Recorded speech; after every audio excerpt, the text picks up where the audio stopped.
پرچائیاں ہیں یا ان کی پہچان اس کی وجہ سے ہے. تو میرے خیال میں یہ بہت بڑا ٹریبیوٹ ہے بھٹو صاحب کو.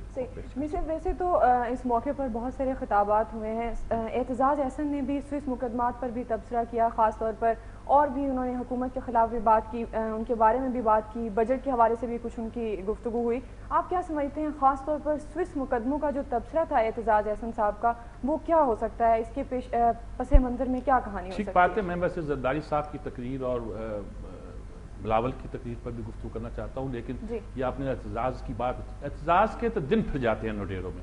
پچھلی بار نڈیروں میں ان کی قسمت کا دروازہ کھلا تھا جب بے نظیر کی برسی پر وہ اگرچہ لیٹ پہنچے, لیکن زرداری صاحب نے اپنے بعد تقریر کر چکے تھے ان کو بلا کے تقریر کرنے کا کہا, اور پھر ایک نیا اعتزاز احسن امرج ہوا جس کے پارٹی کے ساتھ گویا اچھے تعلقات تھے, اور یہ بھی کہا جانے لگا کہ شاید وہ وزیر اعظم بن گئے ہیں یا کچھ ہو رہا ہے. یہاں تک بات پہنچی, اور زرداری صاحب اور پھر مقدمہ وزیر اعظم کا لڑا, پھر ان کے لہجے میں تبدیلی آئی, پھر بات آئی.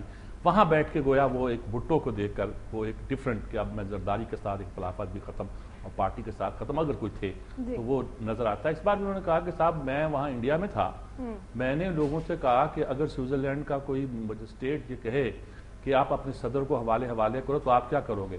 انہوں نے کہا جی ہم یہ کریں گے کہ ہم اس سفیر کو بلائیں گے سوئٹزرلینڈ کے اور کہیں گے کہ تیری ایسی تیسی تو اس طرح کی باتیں کرتے ہیں, تیرا مجسٹریٹ اس کو سمجھاؤ, ہم اس کو ایک نوٹ بھی دیں گے, پروٹیسٹ بھی کریں گے. اچھا یہ بڑی انہوں نے بات تو خوبصورت کر دی, ذہانت ہے, بندہ بات بنا لیتا ہے, لیکن دیکھا جائے کہ اس میں کوئی مطابقت نہیں ہے اس بات سے. یہ کہنا کہ اگر آپ کے صدر کو کوئی مانگے, یہ نہیں ہے. قصہ یہ ہے کہ صدر مطلوب تھے ان کی عدالت میں, ہم نے ان کو صدر بنا دیا, اب ہم ان کو استثناء دے رہے ہیں. اب مانگنے والی بات ہے تو حافظ سعید کو ہمارا شہری ہے نا جی, اس کو امریکہ اگر مانگ رہا ہے تو ہمیں اگر اتنی ہمت ہے تو اس کے بارے میں پروٹیسٹ کرنا چاہیے. آج حافظ سعید صاحب کا مسئلہ بھی ابھی زیر غور آتا ہے. اگر پروٹیسٹ کرنا ہے تو ہمیں اس پہ کرنا, یہ نہیں کہ وہ ٹھیک ہے غلط ہے, پروٹیسٹ اس بات پہ کرنا, ہمارے شہری ہیں, آپ ان کے سر کی قیمت مقرر کر رہے ہیں. کس بین الاقوامی قانون کے تحت کر رہے ہیں آپ؟ کوئی سیکورٹی کونسل سے آپ نے سینکشن لگائی ہیں, کیا کیا ہے؟ انڈیا کو خوش کرنے کے لیے ایک نائب وزیر خارجہ ہمارے ہاں آیا ہے, ایک ان کے ہاں گیا ہوا ہے, ان کو وہ کہانیاں پڑھا رہے ہو, ہمارے ہاں یہ کہانیاں پڑھا رہے ہو, یہ کر کیا رہے ہو جی؟ تو بہرحال جو اعتزاز صاحب کی یہ گفتگو ہے, کہانی ہے, خاص طور پر سوئس کورٹ کے حوالے سے وہ دلچسپ ضرور ہے. ایک بدلہ اعتزاز نظر آتا ہے, اچھا لگتا ہے, یہ بھی دیکھنا چاہیے کہ یہ بدلاؤ جو ہے وہ کیا رنگ لاتا ہے. ہاں کیا رنگ لاتا ہے اور کیا ملتا ہے اور کہاں تک وہ جاتے ہیں. اعتزاز صاحب نے پارٹی چھوڑی تھی ایک زمانے پہلے, اور وہ تحریک استقلال میں شاید شامل ہو گئے تھے, پی این اے کی تحریک دیکھ کر, عوام کا جوش و جذبہ دیکھ کر. اب بھی عوام اور جوش و جذبے کے ساتھ وہ آگے بڑھے ہیں. جب ججوں کی تحریک تھی, وکلا کی تحریک تھی, اب وہ پھر اگر تو سجدہ صاف کر رہے ہیں تو اور بات ہے, اگر وہ اپنے آپ کو ایک طرح سے ری ایڈجسٹ کر رہے ہیں تو وہ دوسری بات ہے. لیکن دلچسپ ہے ان کا تبصرہ سوئس کورٹ کے حوالے سے. اور اس طرح جی حافظ سعید کی آپ بات کر رہے ہیں کہ ان کی, جیسے ہم نے کل بھی اس خبر کو خاصی تفصیل کے ساتھ ڈسکس کیا کہ امریکہ نے ان کے سر کی قیمت جو ہے وہ مقرر کر دی اور اس کا رد عمل بھی آنا شروع ہو گیا. آپ کے خیال میں یہ رد عمل جو ہے ویسے تو فطری ہے, لیکن کیا اس کے جو سائیڈ ایفیکٹس ہیں وہ کیا ہو سکتے ہیں ہماری سوسائٹی پر, ہماری گورنمنٹ پر, ہماری پالیٹکس پر, کیا اس کا امپیکٹ ہو سکتا ہے؟ دیکھیں جی بات یہ ہے کہ امریکہ نے کس بات پہ کہا ہے, امریکہ کو اب کیا یاد آ گیا, انڈیا میں بیٹھ کر کیوں یاد آیا ہے؟ ہمیں پوچھنا تو چاہیے کہ جناب اچانک آپ نے ان کے سر کی قیمت مقرر کر دی, اتنی قیمت جتنی ملا عمر کی ہے. اچھا وہ کہتے ہیں کہ جی ان کا القاعدہ سے تعلق ہے, وہ تو انڈیا اسپیسیفک ہے نا, وہ کشمیر اسپیسیفک ہے, یعنی کہ ان کی ساری اسٹرگل جو ہے افغانستان میں نہیں ہے, کشمیر میں ہے.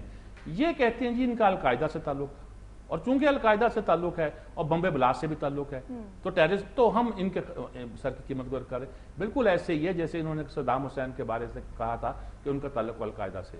صدام حسین کہاں, القاعدہ کہاں, وہ ایک سیکولر سا بے دین سا آدمی, اور یہ ایک بالکل سعودی مولوی جو آ کے یہاں ایک کام کر رہے تھے, کوئی تعلق نہیں تھا. بعد میں ان کو دنیا نے مذاق اڑایا کہ آپ نے صدام حسین کا تعلق القاعدہ, جس کو چاہے جوڑ دے تعلق القاعدہ سے.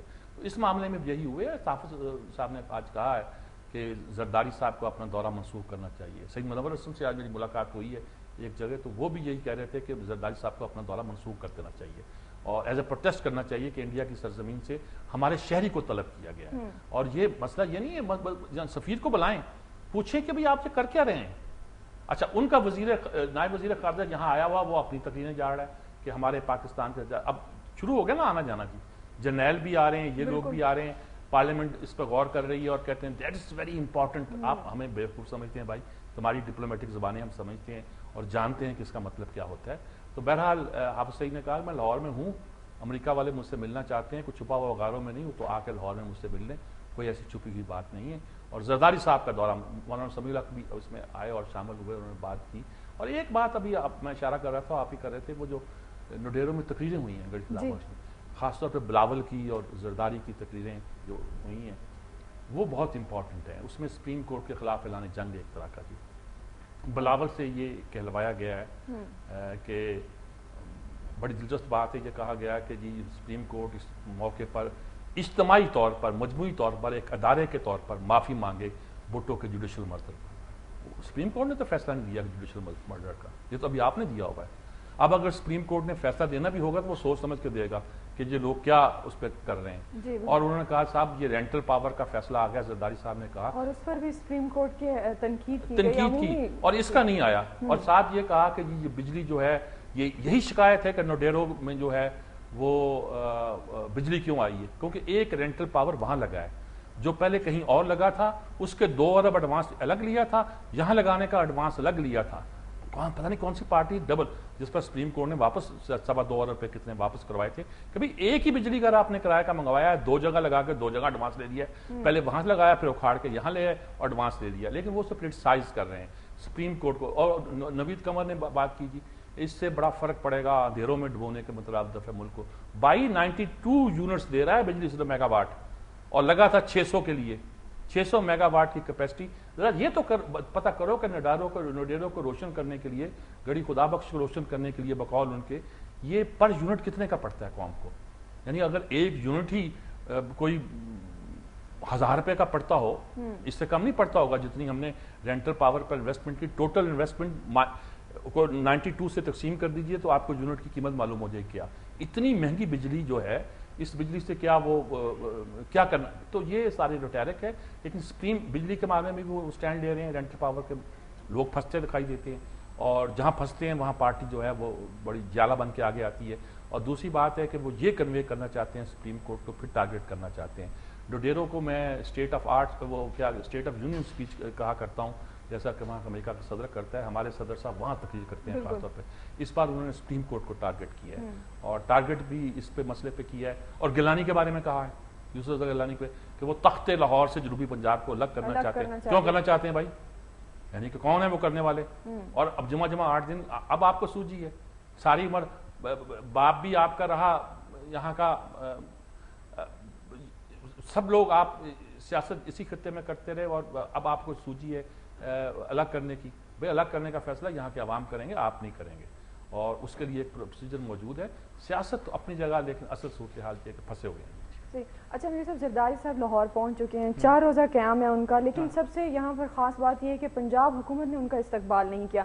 آپ کیا سمجھتے ہیں اس 4 روزہ دورے میں ان کی کیا اسٹریٹجی ہوگی, اور خاص طور پر پنجاب حکومت کی طرف سے کوئی ریپرزنٹیشن نہیں تھی ان کے استقبال کے لیے, تو کیا لگتا ہے اس کی کیا کہانی ہو سکتی ہے, یا آپ کیا سمجھتے ہیں؟